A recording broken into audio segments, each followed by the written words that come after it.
I think we can all admit that Commander is a greedy format. Lots of win more going around, setting up value engines that were made for 1v1 and now shine in 4-player. There's nothing wrong with this on the surface. In a casual setting, players want to cast their spells, build their board states, and swing out for victory or cast their giant spell. But there's a difficulty when looking to approach your games this way. You have to get there in the first place. What happens when a faster deck shows up to the table and combos off? Not so good. This difficulty shows up the most with high-costed commanders. You can't always be greedy. High-costed commanders come with a price, and that price is speed. But what they lack in speed, they make up for in one thing: inevitability. Today, we're going to embrace the greed of EDH. We'll be covering how I like to approach playing around higher costed commanders, and how you can structure your game plan around these commanders that you love playing so much to make sure you can actually do the thing. Let's get into it. If you enjoy videos like this, please feel free to like and subscribe. It helps me out a lot. And if you want to support me directly, check out the Patreon in the description below.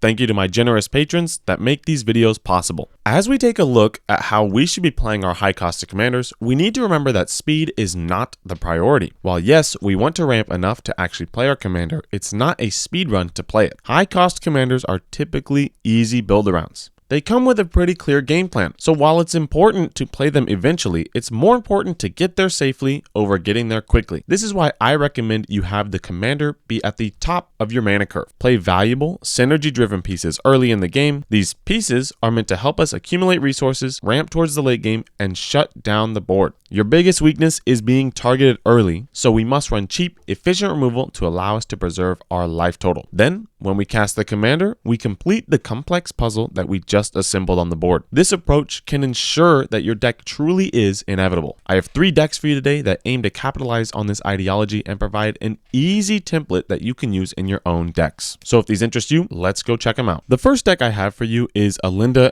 Azor. Alinda Azor is a 6-mana commander that allows you to draw a bunch of cards, and then at the beginning of each instep, you may pay 4 life, and if you do, you create a number of black vampire creature tokens equal to the amount of cards that you've drawn that turn. Now, this says each instep, so we want to play a lot of instant speed card draw that can either draw us just a bunch of cards on its own or allow us to wheel our hands out, because we're going to be holding up mana on other players' turns anyways, so we can either invest that into removal or drawing cards on other turns. This is a pretty great strategy. Things like Brainstorm and Brain Surge are actually really good in decks like this, because while Brainstorm and Brain Surge don't actually net you a lot of cards, you do draw the cards first and then you put them back. We of course have a lot of Kindred payoffs like Distant Melody and Kindred Discovery, because you have a ton of Black Vampire Knight creature tokens onto the battlefield, so they all share a ton of creature types. And of course, since we're in white and black, we try to win off of aristocrat style strategy. We want to make a really big board that can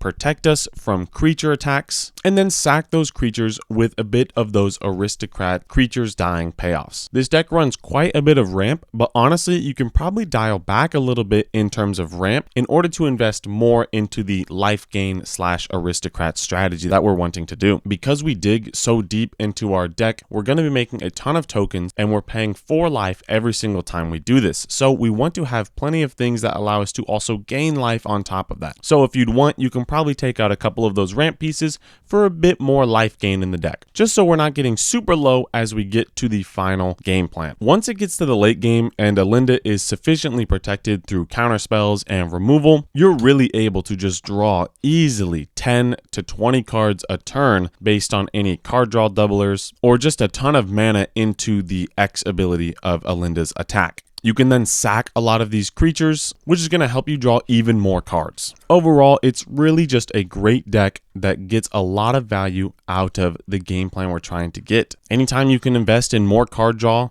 and more removal, the better off we're going to be. Now remember, speed is not the name of the game with a deck like this. You really want to be setting up with a lot of your permanent spells and holding up your removal as best as possible, so that by the time turn 7 or 8 comes around, you can truly pop off. I've played this deck in person before and it's been super fun, and I've made quite a few adjustments since I've last played it. So check the description for this deck list. The next deck I have for you is Muldrotha. Now, we've covered Muldrotha before on the channel as well, but this time we have a few adjustments. So we're really kind of all in on the consistent milling of our deck, as well as some explosive card draw or milling. We have about 20 of these pieces that are going to mill us out super duper fast, so we can get to 0 cards as quickly as possible. We have plenty of ways to ramp ourselves consistently, and we have a ton of removal to get us there consistently as well. This deck, of course, is super inevitable, and the goal is to try to get to 0 cards in library as quickly as possible. Then we try to use some of our payoffs, which is either Out of the Tombs, Laboratory Maniac, or Jace, Wielder of Mysteries. We have plenty of ways of slowing down the game for our opponents in pieces like Spore Frog, Constant Miss, lots of removal that's very efficient and permanent based so that we can renew it over and over and over again, and of course some utility lands that actually put in a ton of work like Field of the Dead and Strip Mine. These cards allow us to have more than just the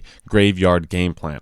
If we get a Field of the Dead onto the battlefield, we're truly able to go off with a pretty big board state. And once you pair a Field of the Dead with something like an Aftermath Analyst, we get a huge board state that we're actually able to win through combat with. This deck is frightening to play against and has exactly what we're looking for in a high-costed commander game. Plenty of ways to ramp, slow down the game for our opponents, and get to our inevitable late game where we're going to win if we get there. I have a lot of fun playing this deck in person, and once I've made these upgrades since our last video on this deck, it has become quite the strong contender in my lineup. So if this deck interests you, you should go check it out in the description. And the last deck I have for you today is a Storvold Giant deck. So this deck, just like all the others, is looking to ramp up in the early game, play some valuable pieces as we get ready to play our Storvold. Then, whenever Storvold comes out, we're making sure that all of our creatures are protected with Ward 3, and we get to choose that one target creature becomes a 7/7 and another target creature becomes a 1/1. This is a huge combat buff for all of us, and it's going to be really crazy for us to be able to use this effect on our creatures. So in our card draw package, of course, we have a lot of things that say when you play a creature, you get to draw a card. Some of them are on combat damage, others are based off of power. And we have a Tishana's Voice of Thunder, which is also really good. It's basically a Regal Force type effect. You draw for each creature you own. In our ramp package, it's a lot of mana dorks, and we actually have 2 mana dorks that are 3 mana, so they're pretty expensive. However, they give you mana based off of power. So if you get Storvold out, now you can create 7 mana like it's nothing. Our removal package is great. We have a lot of enchantment kind of removal and some fog effects that allow us to remain alive as we wait to get to the late game and swing out with some really big creatures.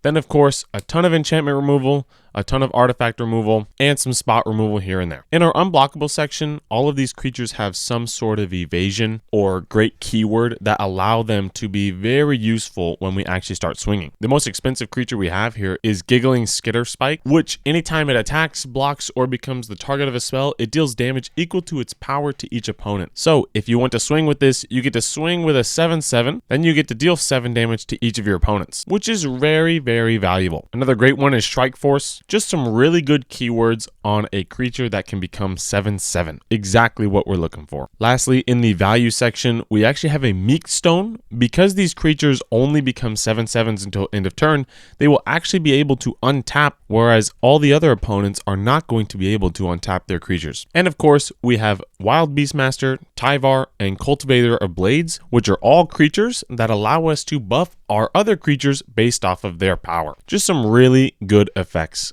in our deck. After seeing plenty of my videos in the past, you probably think there's no way he would ever have made a video like this before. Making slow, greedy, control-y commanders? That is not the deck driver I know. Well, let's just say in the past week or so, I've been trying to expand my horizons and the types of decks that I make and trying to become a more well-versed Magic the Gathering player. It's not to say that I've never built decks like this before in the past, but I'm trying to truly figure out how each deck can really be the best it possibly can be. Even if it's not necessarily my style, I still want to figure out how to make these decks as good as possible. And then use my findings to bring back to this channel to try to give some advice of things that I might have figured out along the way. Decks like this are usually very, very greedy in their approach, and they're asking you to do something that is kind of geared straight for Commander. You want to play a lot of the powerful engines like a Smothering Tithe and a Rhystic Study and things that get you more advantage than your opponents, so that you can inevitably